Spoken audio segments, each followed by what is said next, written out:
దేవుని నామమునకు మహిమ కలుగునుగాక.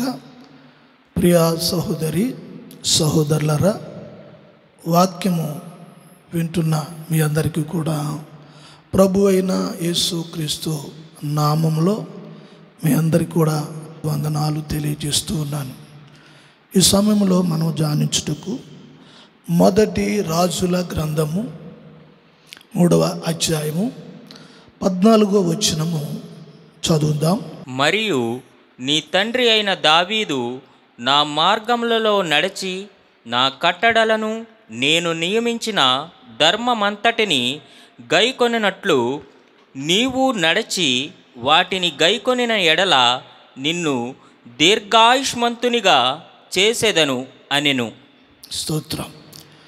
దేవుడు సొలొమోనుకు ఒక దర్శనమందు మాట్లాడుచూ ఉన్నాడు.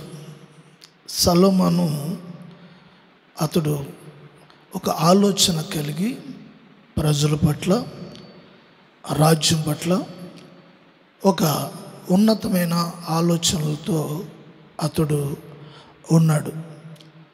అటువంటి సమయంలో దేవుడు సొలొమోనుతో దర్శనంలో ఇప్పుడు మనం చదివిన మాటలు ఆయన మాట్లాడుచూ ఉన్నాడు.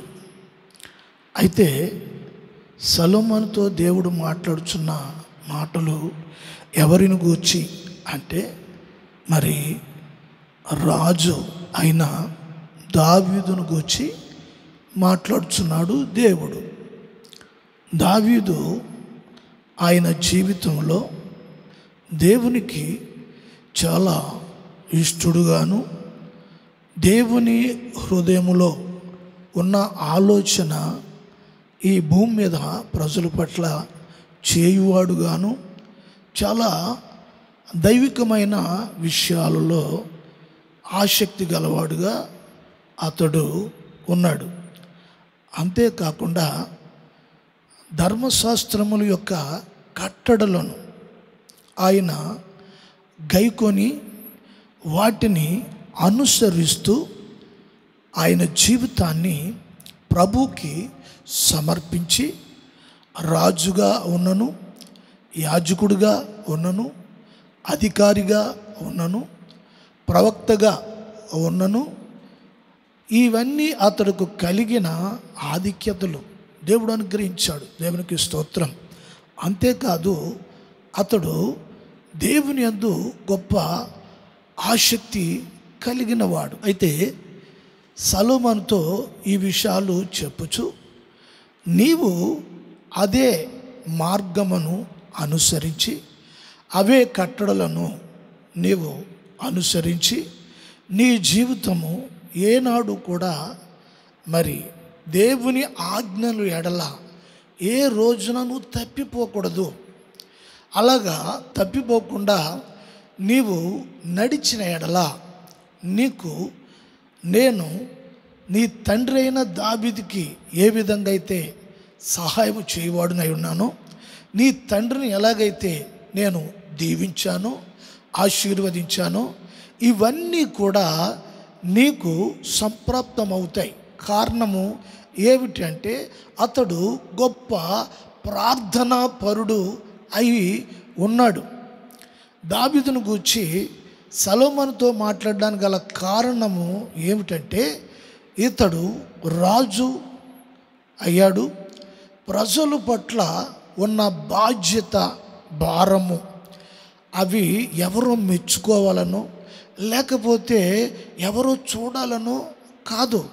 ఒక భారభరితమైన మరి బాధ్యత, ఆశ కలిగి దావీదు ఉన్నారు. ఆ విషయాలు సొలొమోనుతో ప్రస్తాపిస్తూ ఉన్నాడు.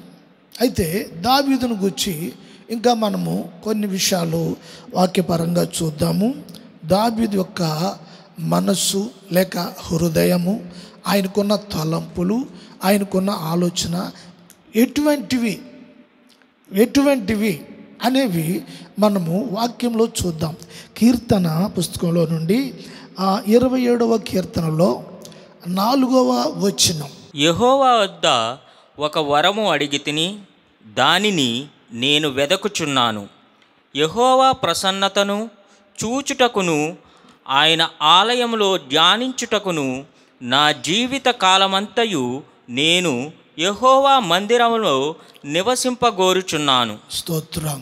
చూడండి, ఆయనకున్న వాంఛ, దావీదుకున్న వాంఛ, ఆయనకున్న ఆలోచన ఏమిటి అంటే, ఆయన అంటున్నాడు, నేను ఒక వరమును అడిగి తిని దానిని వెదకుచున్నాను. యెహోవా ప్రసన్నత కొరకు నేను ఎదురు చూస్తూ ఉన్నాను. అంతేకాదు, ఆయనకున్న ఆలోచన ఉద్దేశం ఏమిటంటే, యెహోవా మందిరములో ఆయన జీవిత కాలమంతయు కూడా దేవుని సన్నిధిలో ఉండాలని ఆలోచన వ్యక్తపరుస్తూ ఉన్నాడు.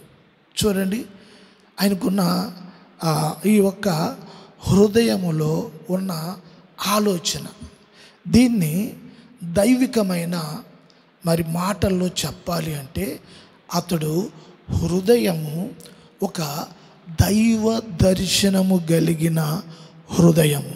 స్తోత్రం. చూడండి, దావీదుకు ఇటువంటి ఆలోచనలు రావటానికి కారణం ఏమిటంటే, అతని హృదయము ఒక దైవ దర్శనము కలిగిన హృదయం.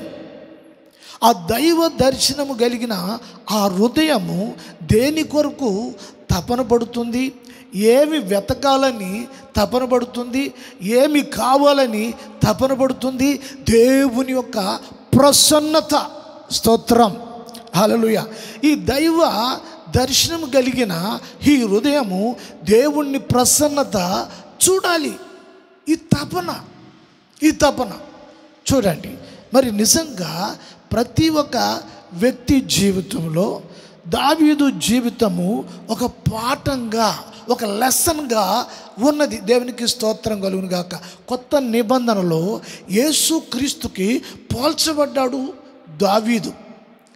దావీదు గూర్చి అనేకమైన కీర్తనలో మనము యేసు ప్రభువును గూర్చి ప్రవచించబడ్డ కీర్తనలు ఉన్నాయి. కొత్త నిబంధనలో యేసు ప్రభుని పోలి దావీదును గూర్చి మాట్లాడుతూ ఉన్నారు ప్రవక్తలు కూడా. అంటే దావీదులో ఉన్న ప్రవచన ఆత్మ, దర్శన ఆత్మ, ఈ యొక్క ఆత్మ ఎటువంటి వాంఛ కలిగి ఉన్నది గమనించాలి. ఇక్కడ వచనంలో సొలొమోనుతో దేవుడు దావీదు గురించి మాట్లాడడానికి గల కారణం ఏమిటి? దావీదు దీవించబడడానికి కారణం ఏమిటి? దావీదు గొప్ప ప్రార్థనాపరుడు. అతనుకున్న ఆలోచన ఏమిటంటే, చిరకాలము దేవుని మందిరములో, చిరకాలము దేవునికి జీవితాంత కాలమును. ఏమిటి వాంఛ, ఏమిటి కోరిక?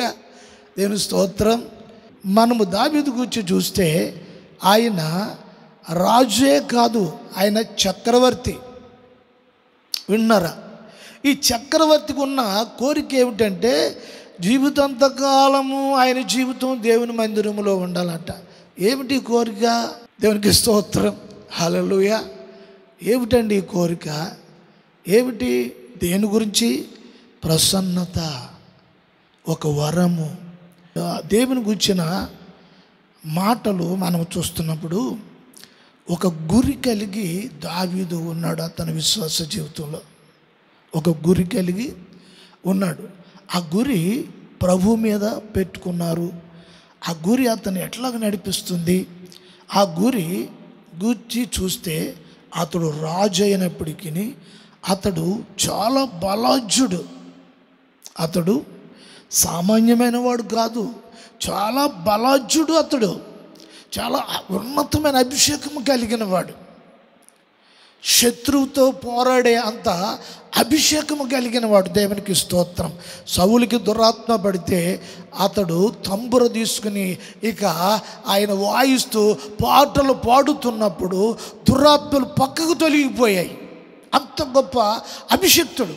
దేవునికి స్తోత్రం. ఆయన రాజే కాదు, బలవంతుడే కాదు, అతడు యుద్ధ శూరుడు. యుద్ధ శూరుడు. దేవునికి స్తోత్రము కలుగును గాక. ఇన్ని ఆధిక్యతలు, ఇన్ని గొప్ప ఆ దైవికమైన స్థితి కలిగిన వాడు ఆయన అంటున్నాడు, నేను యెహోవా ప్రసన్నత కొరకు నేను వెతుకుచున్నాను, ఒక వరం అడిగాను అని చెప్తూ ఉన్నాడు. దేవునికి స్తోత్రం. ఎంతో ఒక భారభరితమైన దైవికమైన విషయాల కొరకు తపన కలిగిన మనస్సు, తపన కలిగిన హృదయము. ఇది నేను చెప్పాను కదా, ఒక దైవ దర్శనము కలిగిన హృదయం. అందుకే ఆయన మనసు అలా ఉంటుంది, అందుకే ఆయన ఆలోచనలు అలాగుంటాయి, ఆయన వైఖరి అలాగుంటుంది. దేవునికి స్తోత్రం. ఆయన కన్నులు గురించి కూడా మరి మనము ఒక మాటను చూద్దాం. అదే కీర్తన గ్రంథంలో 86వ కీర్తన 11వ వచనం. యెహోవా, నేను నీ సత్యమును అనుసరించి నడుచుకొనున్నట్లు నీ మార్గమును నాకు బోధింపుము. నీ నామమునకు భయపడునట్లు నా హృదయమునకు ఏక దృష్టి కలుగజేయము. స్తోత్రం, హల్లెలూయా. చూడండి, ఆయనకి ఎంత భయం ఉందండి. ఆయన దేవుని మార్గములో ఎప్పుడైనా, ఏ స్థితిలో అయినా, ఏ పరిస్థితుల్లో అయినా, ఆయన రాజరికము, ఆయనకున్న బిజీ షెడ్యూలు, అటువంటి పరిస్థితులు నేను ఎప్పుడైనా నీ యొక్క ఉపదేశము నుండి, నీ మాటల నుండి, నీ మార్గము నుండి నేను ఎప్పుడైనా తప్పిపోతానేమో అని ఆయన భయము కలిగి ఉన్నదట. ఏమిటండి ఎంత అభిషక్తుడికి భయమును గూర్చి ఏమిటండి ఈ మాటలు? నిజంగా ఆలోచిద్దాం. అంత అభిషక్తుడికి, సింహాన్ని చీల్చేసినోడికి, ఎలుగుబంటును చంపేసినోడికి మార్గము తప్పిపోతానని ఆయన భయపడుతున్నాడట. అందుకే ఆయన అన్నాడట, ప్రతి దినము నాకు బోధించుము, నాకు బోధ చెయ్యి, అంతేకాదు నాకు ఏకదృష్టి కలుగు చెయ్యి.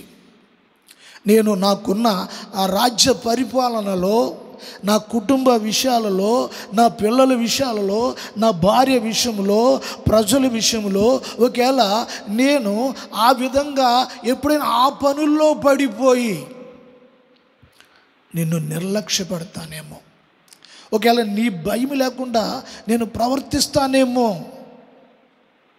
నేను అందుకే చెప్తున్నాను కదా, ఆయన హృదయము ఒక దైవ దర్శనం కలిగిన హృదయం. స్తోత్రం. ఆ ప్రసన్నత ఆయన పొందాడు.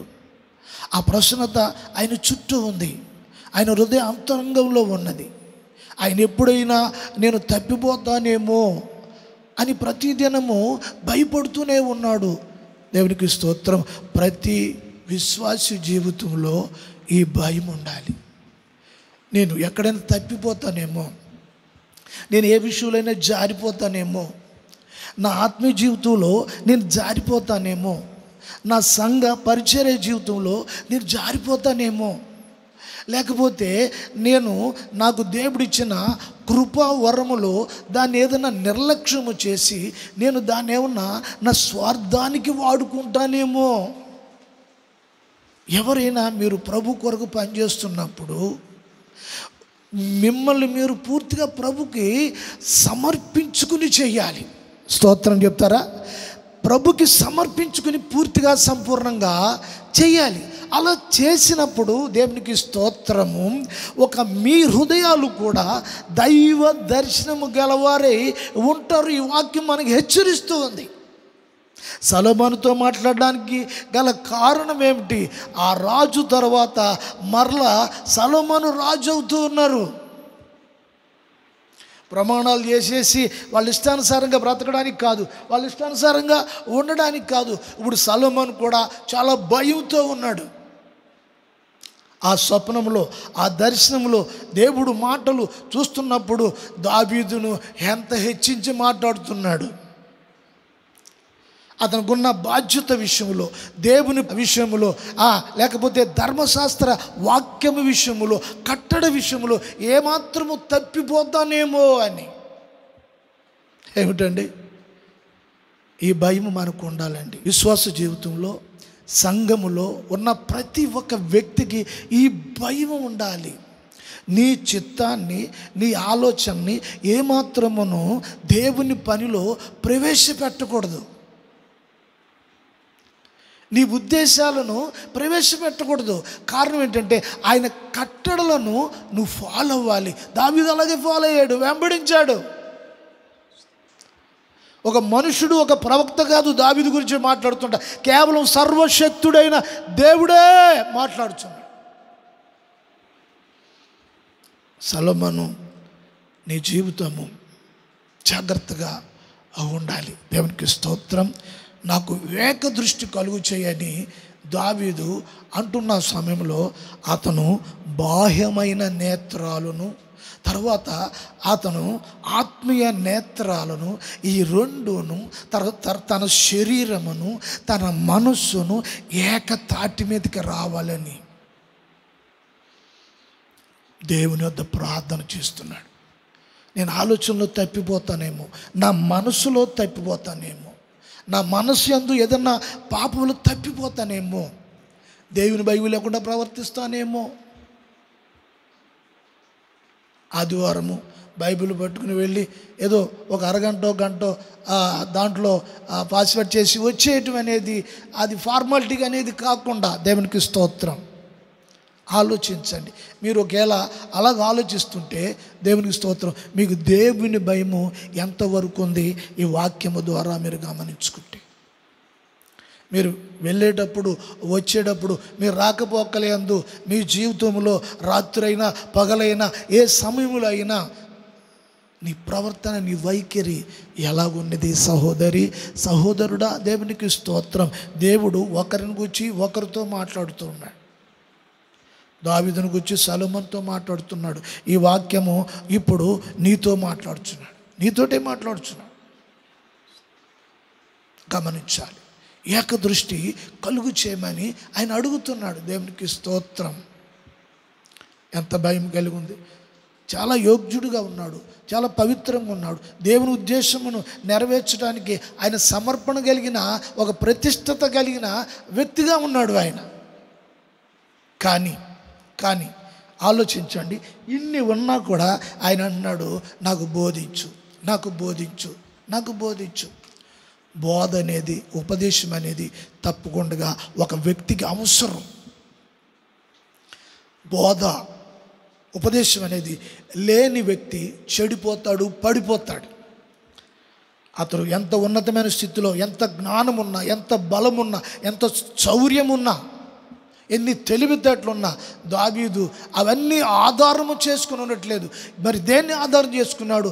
దర్శనపూర్వకమైన హృదయాన్ని, లేక దైవ వాక్యాన్ని, ధర్మశాస్త్రాన్ని, కట్టడలను ఆధారము చేసుకుని అతడు జీవితము ఆ విధంగా ఉన్నది అని ఆ చరిత్ర ఈ రోజున వాక్యం ద్వారా దేవుడు మాట్లాడటమే కాదు, ఈ రోజున మనతో కూడా దైవజనుడు మాట్లాడుచూ ఉన్నాడు. స్తోత్రం, హల్లెలూయా. ఆయన నేత్రాలు, బాహ్యమైన నేత్రాలు దేవుని సన్నిధిని వెతుకుతున్నాయి, దేవుని సన్నిధిని వెతుకుతున్నాయి. దేవునికి స్తోత్రము కలుగును గాక. అంత ప్రార్థనా పరుడు అతడు, అంత ప్రార్థన పరుడు. ఇప్పుడు ఆ ప్రార్థన అంతా కూడా, ఆ ప్రార్థన ప్రభావం అంతా కూడా మరి సొలొమోను మీద పనిచేస్తుంది. దావీదు తర్వాత తిరిగి మరలా రాజ్యాన్ని పరిపాలించాలి. అందుకే దావీదు గొప్ప పరిపాలకుడుగా, సాత్వికుడుగా, దీనుడుగా, యథార్థవంతుడుగా, పరిశుద్ధుడుగా, పవిత్రుడుగా దేవుని సన్నిధిలో దేవుని ఆజ్ఞలను అనుసరించేవాడుగా ఆయన ఉన్నాడు. నేను తప్పిపోతానేమో, నాకు ప్రతిరోజు బోధించమని దేవుని అడుగుచూ ఉన్నాడు. మందిరములో ఉండాలని ఆశ ఎంతో ఉన్నది. నేను అధికారిగా ఉండి, ప్రజల మీద అధికారిగా ఉండి, నేను తీర్పు తీర్చడము, పెద్ద వ్యక్తిగా ఉండి అక్కడ నేనేదో చేసి ఘనత పొందాలి, ప్రజలందరూ నా గురించి చెప్పుకోవాలి, ఇటువంటి ఆలోచన ఏమీ లేదు ఇప్పుడు అతనికి. మరి అతని ఆలోచన ఏంటి? దేవుని మందిరంలో ఉండాలట.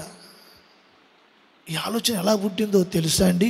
ఈ ఆలోచన అతని హృదయము దైవ దర్శనం కలిగి ఉంది. దైవ దర్శనం కలిగి ఉంది. ఆ కలిగి ఉన్న మాటలను బట్టి, కలిగి ఉన్న ఆ వాక్యమును బట్టి అతడు ప్రతి విషయాలు తన అంతరంగంలో అతడు గ్రహిస్తున్నాడు, గుర్తిస్తూ ఉన్నాడు. మరి ఈ రోజున ఈ ఆశ ఎంతమందికి ఉంది? వాక్యం వింటున్న ఎంతమందికి ఉంది? ప్రభునందు విశ్వాసించిన సహోదరి సహోదరులారా, ఎంతమందికి ఉంది ఈ రోజున? అయ్యా, నా ఆంతర్యంలో ఒక దర్శనము కావాలి, నా హృదయము రూపాంతరము చెందాలి, నా హృదయము మరి వేరే వేరే విషయాలుగా కాకుండా దావీదుకు కలిగిన ఆ దర్శనము నాకు కూడా కావాలి, నాకు కూడా కావాలి. అతని జీవితాన్ని చాలా జాగ్రత్తగా చూచుకున్నట్లుగా వాక్యములో మనము చూస్తూ ఉన్నాము. దేవునికి స్తోత్రము కలుగును గాక. హల్లెలూయా. మరి సొలొమోను గురించి కూడా కొన్ని విషయాలు మనము చూద్దాము. సొలొమోను గురించి కూడా మనము చూద్దాము ఈ సమయంలో. ప్రసంగి గ్రంథము 2వ అధ్యాయము 10వ వచనం. నా కన్నులు ఆశించిన వాటిలో దేనిని అవి చూడకుండా నేను అభ్యంతరము చేయలేదు, మరియు నా హృదయము నా పనులన్నిటిని బట్టి సంతోషింపగా సంతోషకరమైనదేదియు అనుభవించకుండా నేను నా హృదయమును నిర్బంధింపలేదు. ఇదే నా పనులన్నిటి వలన నాకు దొరికిన భాగ్యము. హల్లెలూయా. చూడండి, సొలొమోను అతడే రాశాడు ఈ ప్రసంగి గ్రంథం. అయితే అతడు అంటున్నాడు, అతను కన్నులతో ఏదైతే చూచాడో ఆ చూసిన విషయాలను అతను మనసులోకి ఏవైతే వచ్చినావో వాటిని అనుభవించటానికి, స్తోత్రం, వాటిని అనుభవించటానికి ఏమాత్రము అతడు అభ్యంతరపరచలేదట. అతనికి మనస్సుకి ఎలాగ అనిపిస్తే అలాగే చేస్తూ ఉన్నాడట. అతని మనస్సును ఏమాత్రం అభ్యంతరపరచుకోలేదట. అతని కళ్ళు ఏవైతే చూస్తున్నాయో వాటిని అభ్యంతరపరచుకోలేదని ఈ యొక్క ప్రసంగిలో మనము చూస్తూ ఉన్నాం. చూడండి, చూడ్డానికి దైవభక్తి గలవాడుగా ఉన్నాడు, చూడ్డానికి రాజుగానే ఉన్నాడు, చూడ్డానికి అధికారిగానే ఉన్నాడు, చూడ్డానికి ఆత్మీయులుగానే ఉన్నారు. అయితే ఇక్కడ కళ్ళతో ఏదైతే చూస్తున్నారో, హృదయములో ఏదైతే తలంపు కలిగి ఉన్నారో, మనసులో ఏ ఆలోచన అయితే చేస్తున్నారో అవి శారీరక సంబంధమైన విషయాలైనా, దేవునికి విరోధమైన విషయాలైనా, దేవునికి ఇష్టము లేనివైనా, లేకపోతే అవి నెరవేర్చుకోవడానికి చేయటానికి వారు సిద్ధపడిపోయారు. ఆయన చెప్తున్నాడు, ఆయన సిద్ధపడిపోయాడు, ఏ మాత్రము భయపడలేదు. ఇక్కడ సొలొమోనుకిని దావీదుకున్న వ్యత్యాసము మనము చూడాలి. ఆయన అంటున్నాడు, దావీదు, నాకు ఏకదృష్టి కలుగు చేయి, నీ భయం ఉండినట్లుగా నాకు బోధ చెయ్యి, నాకు ఉపదేశము చెయ్యి, నీ సత్యాన్ని అనుసరించినట్లుగా, నీ సత్య మార్గములో ఉపదేశానుసారంగా నా జీవితము, నా బ్రతుకు ఉండినట్లుగా, నాకున్న యాజకుల మాట నేను వినేటట్లుగా నన్ను నడిపించు, నాకు బోధించు అని దావీదు ఆయన బాహ్య నేత్రాల కొరకు, హృదయ నేత్రాల కొరకు ఆయన మాట్లాడుతూ ఉంటే, ఇక్కడ తన తర్వాత రాజైన సొలొమోను అతడు ఈ ప్రసంగిలో మాట్లాడుచున్న మాట. ఇక్కడ ప్రసంగిగా సొలొమోనుకి దావీదుకి ఉన్న వ్యత్యాసం ఇదే. అయితే సొలొమోనుకు దేవుడు ఈ ప్రపంచంలో ఎవరికి ఇవ్వని అంత జ్ఞానము, ఈ 3వ అధ్యాయంలో మనం చూస్తే, మొదటి రాజుల గ్రంథంలో అక్కడ మనం చూస్తాం, ప్రపంచంలో అతనికంటే మరొక జ్ఞాని లేకుండా దేవుడు అంత గొప్పగా అతను దీవించాడు, అంత గొప్పగా అతను ఆశీర్వదించాడు. దీనికి కారణం ఏమిటో తెలుసా అండి? దీనికి కారణము సొలొమోను దావీదులో ఉన్నాడు. సొలొమోను పుట్టక ముందు దావీదులో సొలొమోను ఉన్నాడు. సొలొమోను దీవించబడడానికి గల కారణం ఏంటంటే దావీదు ప్రార్థన. గమనించాలి. సొలొమోను రాజు అయిన తర్వాత ఇప్పుడు అతను కలిగిన జ్ఞానము అతను బట్టి కాదు, దావీదు చేయుచున్న ప్రార్థన, దావీదుకున్న ప్రతిష్ట, దేవునికి స్తోత్రం కలుగును గాక, దావీదుకున్న సమర్పణ, దావీదుకున్న యథార్థత, ఆ అభిషేకం అంతా కూడా సొలొమోను మీదకి వచ్చింది, పనిచేసింది. దేవునికి స్తోత్రం, హల్లెలూయా. ఆ జ్ఞానము, ఆ అభిషేకము, ఆ తీర్పు తీర్చే విధానము, ఆ న్యాయసమ్మతమైన ఆ న్యాయశాస్త్రము, ఆ విషయాలన్నీ కూడా అవి జడ్జ్ చేయటము, అవన్నిటిని కూడా ఎవరిలోంచి వచ్చినాయంటే ఇవన్నీ దావీదులో నుండే వచ్చినాయి. దేవునికి స్తోత్రం. దావీదులో నుండే ఆశీర్వాదము సొలొమోనుకు వచ్చింది. అయితే ఇట్టి ఆశీర్వాదము అతను కష్టపడి సంపాదించుకున్నది కాదు, దావీదు ద్వారా సొలొమోనుకు వచ్చింది. అయితే ఇప్పుడు ఇతను నేత్రములు ఏదైతే చూశారో అది తన కంట్రోల్లో లేడు. ఇప్పుడు అతని కంట్రోల్లో అతను లేడు. తన శరీరానికి విడిగా ఉండటం, దేవుని గురించి మాట్లాడుతున్నాడు, యెహోవా దేవుని గురించి చెప్తున్నాడు, నేను దేవుని విశ్వాసం ఉంచానని చెప్తున్నాడు. ఆ రాజ్యంలో కొంతమంది వ్యక్తులు, నీవు మార్గం తప్పిపోయావు, నీవు ధర్మశాస్త్ర నియమాలు తప్పిపోయావయ్యా, దేవునికి విరోధమైన కార్యంగా నువ్వు ప్రవర్తిస్తున్నావు, నువ్వు శారీరకంగానే నువ్వు కార్యాలన్నీ చేస్తున్నావు, ఇదంతా కూడా దేవుని వాక్యానికి ఇది విరోధమైంది అని మాట్లాడుతున్నా అతడు తాను ఒక భ్రమలో ఉండి జీవిస్తూ ఉన్నాడు. ఇతను ఎవరు నడిపిస్తున్నారు? ఇతనే నడుస్తున్నాడా, లేదా ఇతన్ని ఎవరన్నా నడిపిస్తున్నారా అనేది ఆ ఒక గ్రహింపు కూడా లేకుండా అతని జీవితము ఆ విధంగా ఉంది. తన తండ్రి జీవితము మనము చూసాము. తన తండ్రి జీవితం గూర్చి దేవుడే సాక్ష్యమిస్తున్నాడు, మాట్లాడుచు ఉన్నాడు. దేవునికి స్తోత్రము కలుగును గాక. అతను మనసుకు నచ్చినట్టుగా ఏది అభ్యంతరపరచలేదంట. ఫ్రీడమ్ ఇచ్చేశాడు, స్వేచ్ఛ ఇచ్చేశాడు. అదుపు లేదు, ఆజ్ఞ లేదు, ఏమీ లేదు. అతనికి ఎలాగా అనుకుంటే అలాగ చేయటమే. వాక్య నియమము లేదు. ఈ రోజున అనేకులు వాక్యం యొక్క నియమములో ఎంతమంది ఉన్నాము, ఎంతమంది వాక్య నియమమును మనము అనుసరిస్తున్నాం. విశ్వాసులే కావచ్చు, యాజకులే కావచ్చు, బోధకులే కావచ్చు, ఎవరైనా అండి, నియమమును ఎంతవరకు అనుసరిస్తున్నాము అనే విషయం అనేది గమనించాలి, గ్రహించాలి. ప్రియా దేవుని బిడలారా, దేవుని వాక్యము ఈ విధంగా మనకి తెలియజేస్తుంది. సొలొమోను ఆశీర్వదింపబడడానికి గల కారణము దావీదు. ఈ అంచె దినములలో సంఘానికి కూడా దీవెన ఎవరి ద్వారా వస్తుంది? సంఘంలో ఉన్న ప్రతి ఒక్క విశ్వాసి ఎవరి ద్వారా దీవెన పొందాలి? అపోస్తుడైన పౌలు అంటూ ఉన్నారు. ఎఫెసీ పత్రిక 1వ అధ్యాయము 3వ వచనం. మన ప్రభువైన యేసుక్రీస్తు యొక్క తండ్రియగు దేవుడు స్తుతింపబడునుగాక. ఆయన క్రీస్తునందు పరలోక విషయములలో ఆత్మ సంబంధమైన ప్రతి ఆశీర్వాదమును మనకు అనుగ్రహించెను.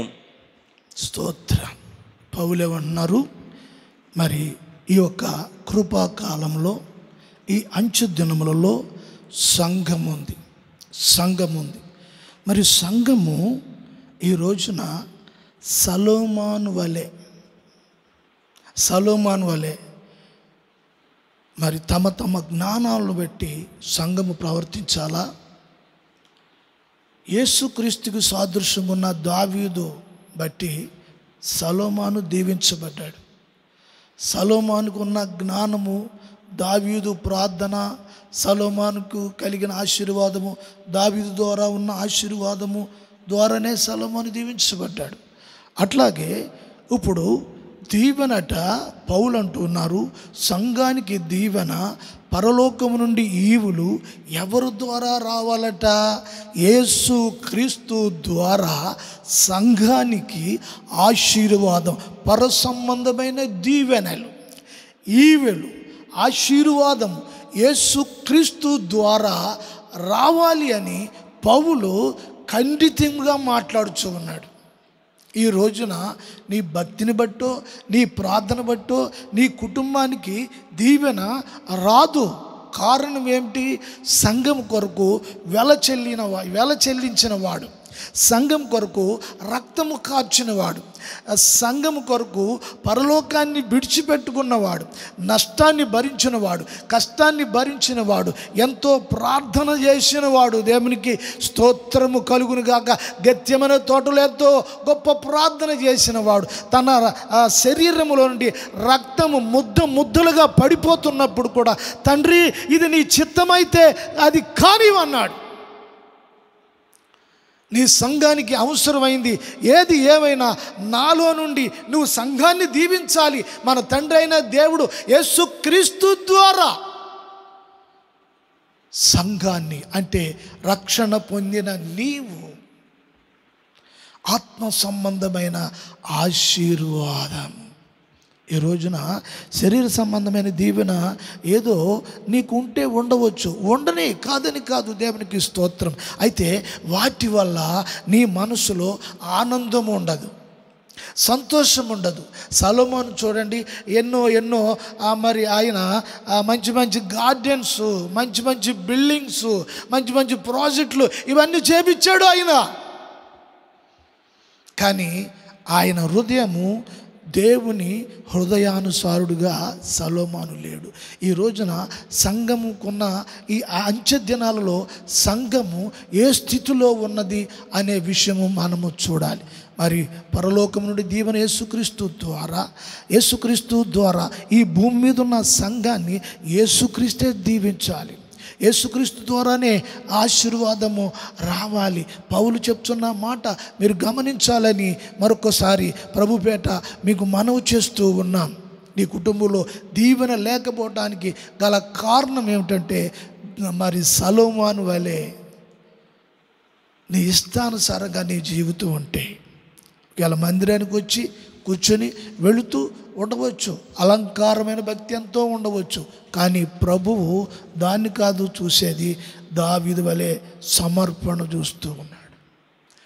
దావీదు వలె నీలో ఎంత యథార్థత ఉన్నదో అది చూస్తూ ఉన్నాడు దేవుడు. ఈ అంచె దినాలలో నిజంగా ప్రభువు తన కుమారుని ఆత్మ ద్వారా మాట్లాడుతూ ఉన్నాడు.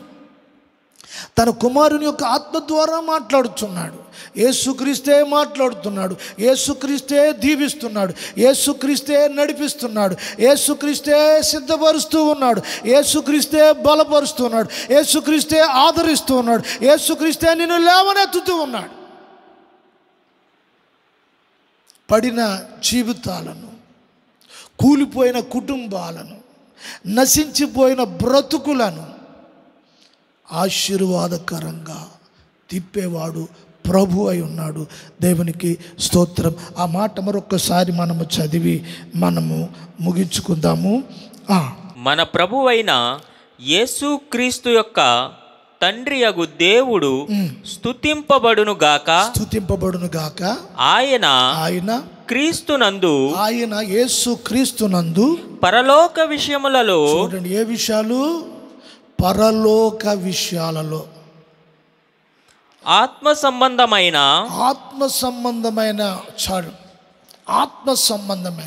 ఈ రోజున విశ్వాసులకు ఏ విషయాలండి? లోక సంబంధమైన విషయాలు ఎన్నో ఉన్నాయండి. లోక సంబంధమైన దీవెనలు, ఆశీర్వాదాలు ఎన్నో ఉన్నాయండి. అవి అలంకారంగా అన్నీ కనబడుతూ ఉన్నాయి. దేవునికి స్తోత్రం. అయితే పౌలు అంటున్నాడు, సంఘమా, ఈ రోజున సంఘములో ఉన్న నీవు, సంఘమని పిలువబడుతున్న నీవు, విశ్వాసి అని పిలువబడుతున్న నీవు, నీ జీవితంలో ఆత్మ సంబంధమైన ఆశీర్వాదము, ఆత్మ సంబంధమైన, పరలోక సంబంధమైన, ఆత్మ సంబంధమైన దీవెన నేను పొందాను అని నువ్వు చెప్పగలగడమే గొప్ప విషయం.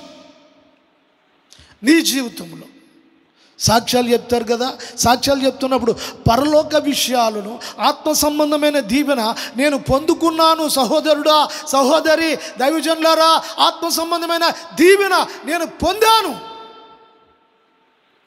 అని మాట్లాడగలిగే స్థితి ఈ రోజున ఎంతమందికి ఉందండి? ఈ రోజున ఎంతమందికి ఉంది? ఏ విషయాల్లో నువ్వు సంతోషిస్తున్నావు? పరలోక సంబంధమైన విషయాలలో నీకు సంతోషం ఉందా? లేక లోక సంబంధమైన విషయాలలో తాపత్రయము, తపన తపన తపన తపన తపన? పరలోక సంబంధమైన విషయాలను, ఆత్మ సంబంధమైన విషయాలను, అవి గొప్ప దీవెనకరమైన విషయాలను, దేవునికి స్తోత్రము కలుగునుగాక. ఆ పరలోక జ్ఞానము దావీదుకి, పరలోక జ్ఞానము దావీదుకి దొరికింది, కానీ పరలోక జ్ఞానము సలోమానికి దొరకలేదు.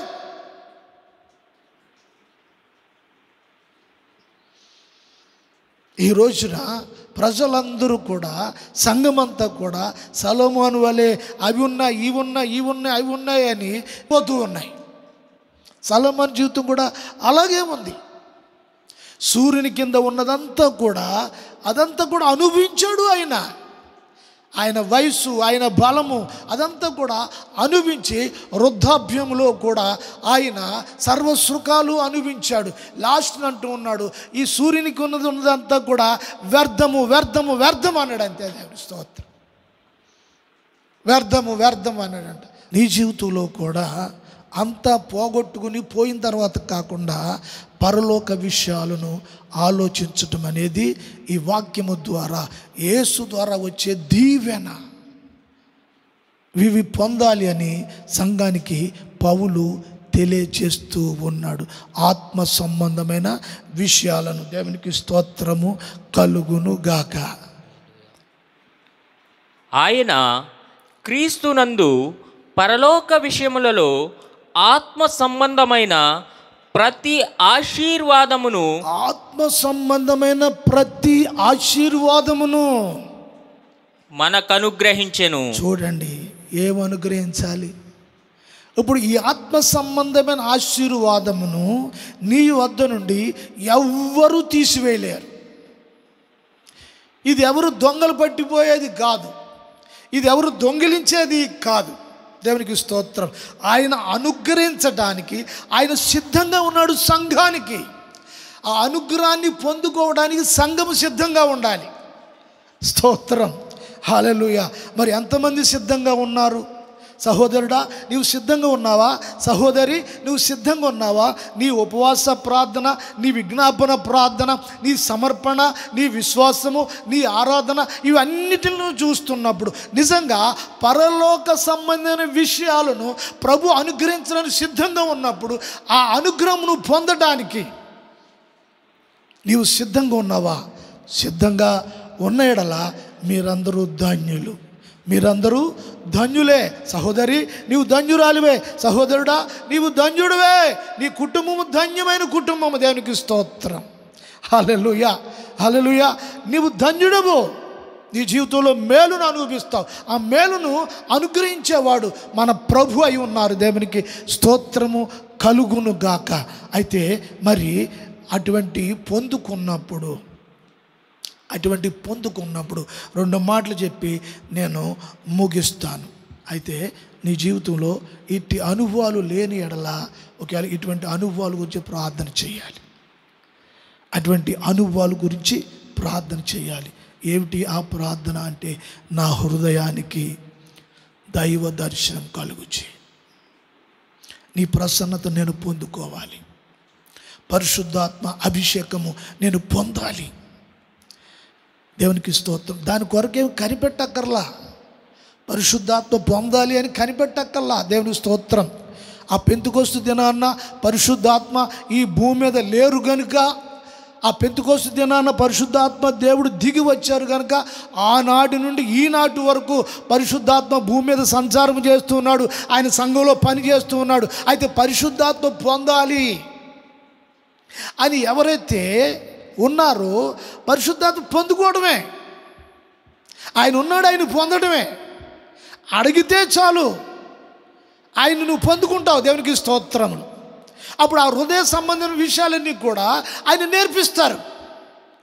ఆ గుర్తింపు, ఆ గ్రహింపు, ఆ జ్ఞానము, ఆ రూపాంతరమైన స్థితి నీ జీవితంలో నీవు పొందుకుంటావు. దేవుని స్తోత్రం. అట్టి అనుభవంలోనికి ప్రభువు తప్పకుండా నీ కుటుంబాన్ని నిన్ను నడిపించునుగాక. హల్లెలూయా. ప్రార్థన చేద్దామా? మరి నాతో కలిసి మీరందరూ ఈ ప్రార్థనలో ఏకీభవించాలని మరి ప్రభు ప్రేమను బట్టి మిమ్మల్ని మరి వేడుకొనుచున్నాను. నాతో కలిసి ప్రార్థనలో ఏకీభవించండి. మహాపరిశుద్ధుడా, మహోన్నతుడా, యేసయ్యా, మీ నామమును బట్టి మీకు స్తోత్రాలు, వందనాలు. దైవజనుడు దావీదును బట్టి, సొలొమోను బట్టి, అనేకమైన లేఖనాలలో నుండి మీరు మాతో మాట్లాడిన ప్రతి ఉపదేశపు వాక్యాలను బట్టి స్తోత్రములు. ఈ దినాల్లో సంఘములు ఉన్న బిడ్డలందరి విషయంలో మీరు మాట్లాడుతున్న ప్రతి ఆత్మ సంబంధమైన ఈవులు, ఆశీర్వాదాలు యేసుక్రీస్తు ద్వారా నాయన మీరు అనుగ్రహించడానికి సిద్ధంగా ఉన్నారు. అవన్నీ కూడా సంఘములో ఉన్న బిడ్డలు పొందుకును లాగున మీరే సహాయము చేయమని యేసు నామమున అడుగుచున్నాము మా పరమ తండ్రి. ఆమేన్.